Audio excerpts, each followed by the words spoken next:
Welcome back to A Moment in History. I'm Seth Udinsky. Tonight, let's journey across the Atlantic and across Europe to one of the most important cities in the world.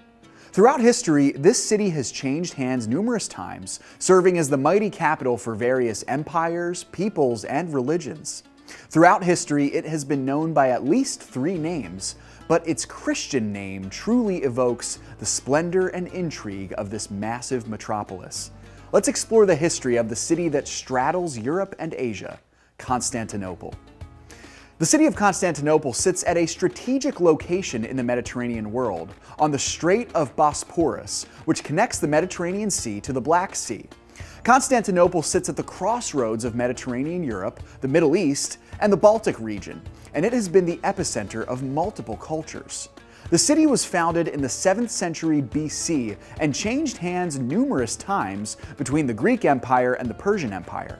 But in the 2nd century BC, the Romans sacked the city and renamed it Byzantium.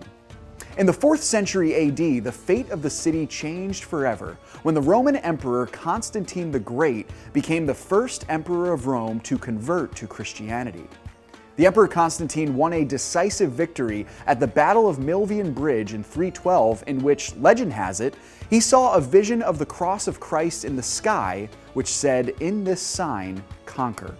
Constantine converted to Christianity, and the Western world would never be the same again.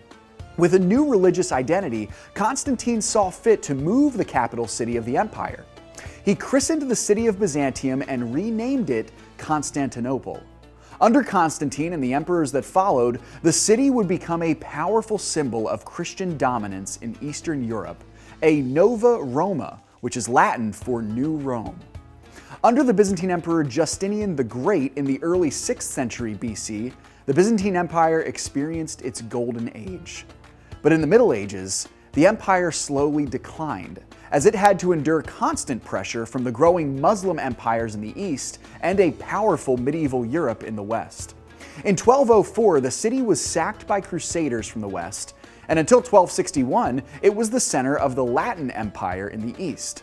The Byzantines retook Constantinople in 1261, but that unfortunately was the beginning of the end of Christian dominance in Constantinople. Finally, in 1453, the empire was on its deathbed under the threat of the Muslim Ottomans. Sultan Mehmet II invaded the city in 1453 and drove the Eastern Christians out of their home. Constantinople was Christian no more.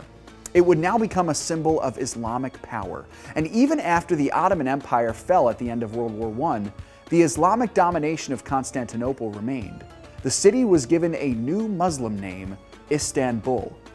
But the impact and memory of Christendom can never be erased from this mighty capital city. Even today, one of the most beautiful and oldest buildings in Christendom still stands in Constantinople, and that is the Church of the Hagia Sophia, or Holy Wisdom, built during the reign of Justinian the Great in the 6th century AD. Thanks so much for joining me once again for A Moment in History.